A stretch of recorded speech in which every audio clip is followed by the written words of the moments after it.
Welcome, friends. Today's story will touch your heart deeply. It was lunchtime in a busy supermarket. Everyone was eating and laughing together. But in one corner, a young cashier named Emma sat quietly with her small baby wrapped in a thin blanket. Her lunchbox was beside her, still closed. She looked at it for a moment, then smiled softly and pushed it away. She took out a small bottle of milk and began to feed her baby instead. Her face showed both love and tiredness. She hadn't eaten since morning, but seeing her baby drink peacefully brought a calm smile to her lips. Around her, people were enjoying their meals, but no one noticed that she hadn't taken even a single bite. The baby finished drinking and fell asleep in her arms. Emma looked down at him and whispered, "As long as you are full, I'm fine." Her stomach growled softly, but she ignored it. From the other side of the room, a man in simple clothes watched quietly. He was the undercover CEO of the company, there to understand the real lives of his workers. He had seen many things in his career, but this sight broke something inside him. A mother starving so her child could eat. He felt a lump in his throat as he realized how easy it was to forget the struggles of those who worked the hardest. He stood still for a long moment, his eyes moist, his heart heavy. That was the moment he decided something had to change. The next day came, and once again the cafeteria was full of noise and laughter. Plates clattered, people chatted, and the smell of food filled the air. But in the far corner, Emma sat just like before. Her lunchbox was there, untouched and in her lap. Her baby rested quietly, wrapped in that same old blanket. She looked at the food once, her eyes tired but gentle. She sighed softly and whispered, "Maybe tomorrow I'll eat." Her hands were trembling slightly from weakness, but her baby's small face made her forget her own hunger. She smiled faintly and kissed his forehead. From a distance, the undercover CEO entered quietly. He was wearing the same worker's uniform, so no one would recognize him. He carried a small brown paper bag in his hand. He looked around the cafeteria, pretending to check something, but his eyes kept searching for her. When he saw her again, hungry, pale, yet still smiling, his heart ached even more. He walked to one of the senior managers sitting nearby and asked casually, "Does that woman always skip her lunch?" The manager looked up, surprised. "Oh, Emma?" "Yeah, she's a single mother. Says she can't afford much after rent and baby supplies. She's quiet, hard-working, never complains." The CEO froze. "She can't afford to eat?" he whispered. The manager shrugged. "I guess not, sir. Well, she's just a cashier. They earn very little." The CEO clenched his fists. His voice trembled as he said, "No one in my company should ever have to choose between hunger and their child." He turned away quickly, not wanting anyone to see his eyes filling with tears. He walked out of the cafeteria, the brown paper bag still in his hand. Inside, there was a warm meal he had planned to eat himself. He stopped at the door, looked back once more at Emma and her baby, and whispered under his breath, "Not again. Never again." He left the cafeteria, his heart burning with guilt and determination. That moment, he wasn't just a CEO in disguise, he was a man who had finally seen the truth. Behind his company's success, it was built on the quiet sacrifices of people like her. The next morning, the CEO arrived earlier than usual. The building was quiet, the corridors empty. He walked through the aisles, watching the cleaning staff, the security guards, the early cashiers preparing for the day. Every face looked tired but hopeful. Yet one face stayed in his mind, Emma's. Pale and hungry, smiling as she fed her baby. He went straight to his office, but this time he didn't sit in his big chair. He stood by the window, looking out at the sunrise. His reflection showed a man who had power but not peace. His mind kept replaying that image, a mother starving silently in his own company. He called his assistant in and said quietly, "Get me Emma's file." The assistant looked confused. "Emma, the cashier, sir?" "Yes," the CEO said softly. "Emma, the mother." A few minutes later, he opened the file and saw her record. Always on time, never missed a day, worked overtime several times, without complaint. There were small notes written by her supervisors. Kind, helpful, honest. But beside all that, her salary amount was painfully small. The CEO closed the file and whispered to himself, "How did I never notice this? How many more like her suffer in silence?" He got up and walked to the mirror on the wall. For the first time, he didn't see a successful man. He saw someone who had been blind to the struggles beneath him. His eyes filled with tears as he said quietly, "All the profits, all the awards, they mean nothing if my people can't even afford to eat." Just then, his phone buzzed. It was the HR head reminding him of a meeting with investors. He looked at the message for a long moment, then locked his phone. "Cancel it," he said to his assistant. The assistant looked startled. "Cancel it, sir." "Yes," he said, his voice steady now. "Today, we're not talking about profits. Today, we're talking about people."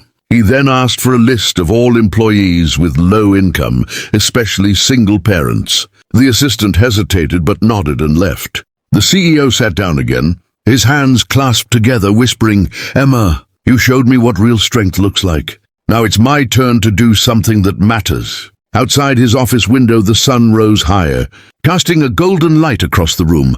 A new beginning, not just for him, but for everyone who worked under his name.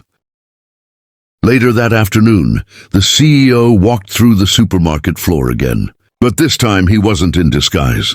He wore his formal suit, the one that carried authority, yet his eyes were softer than ever before. The workers looked surprised.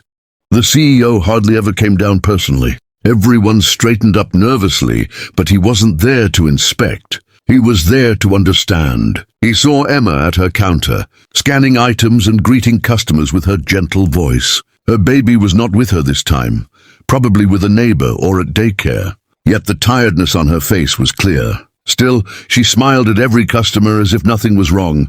The CEO waited until her shift ended. When she stepped out, exhausted and holding her small lunch bag, she froze in shock. The CEO himself was standing near the door, smiling kindly. Mr. Reynolds?" she stammered, clutching her bag nervously. I didn't know you were here." He nodded slowly. "I was here yesterday too," he said softly. "But as someone else, I saw something that broke my heart." Emma looked confused. "I don't understand, sir." He took a deep breath. "I saw you skipping your lunch just to feed your baby. You didn't think anyone noticed, but I did." Emma lowered her eyes, her lips trembling. "Sir, I didn't mean to break any rules. My baby was hungry and..." He raised a hand gently. "You broke no rules, Emma.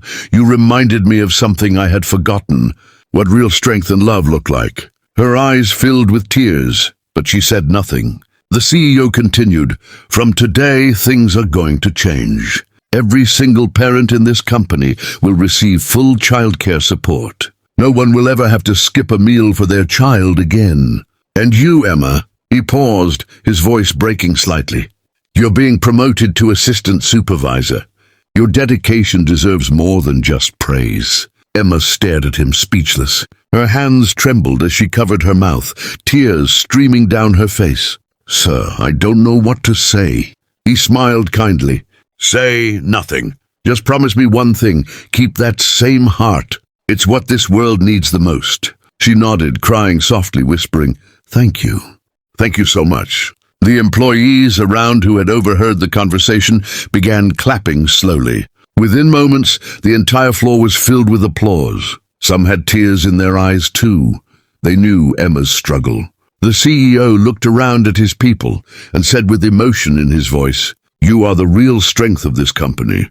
Without you, there is no success, no pride, no meaning." As the sound of applause grew louder, Emma smiled through her tears, and for the first time in a long time her heart felt light. The man who once only cared about numbers had found something far more valuable: compassion. The next morning, the air in the company felt different.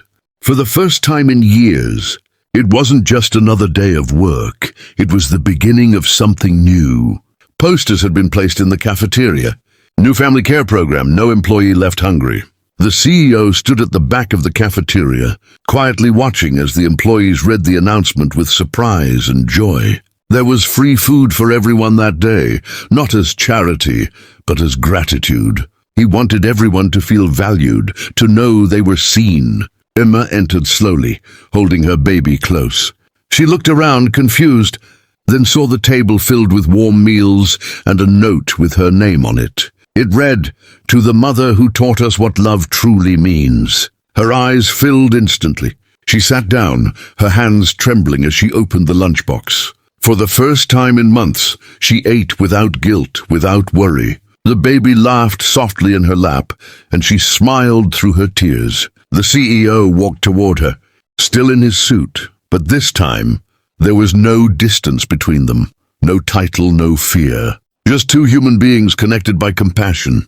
He stopped beside her table and said softly, "How's the little one?" Emma stood up quickly, embarrassed. "He's good, sir." "Better than ever. Thank you for everything you've done. I don't think you know how much this means to me." He looked at the baby and smiled. "Actually, Emma, I think I do. You showed me something I forgot a long time ago. That success is not about how high we climb, but how many people we lift along the way." The baby reached out his tiny hand toward him again, just like that day in the cafeteria. The CEO let the little fingers wrap around his. This time he smiled without holding back his tears. "You're stronger than anyone here, Emma," he whispered. "And because of you, this company has a heart again." The employees began to gather around, clapping softly. Some were crying, others smiling with pride. It wasn't just a workplace anymore. It felt like a family.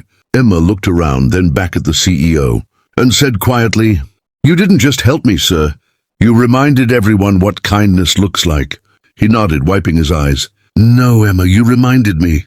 The baby giggled again, and the sound filled the whole cafeteria. Pure, innocent, and full of life. The camera slowly zoomed out as the CEO and Emma smiled at each other, surrounded by people whose faith in humanity had been restored. Narrator's voice echoed softly. Sometimes, the smallest act of love can awaken the biggest change in a person's heart. If this story touched your heart, don't forget to like, comment, share, and subscribe to Soul of Kindness, where every story reminds us that true wealth is kindness and real success is love.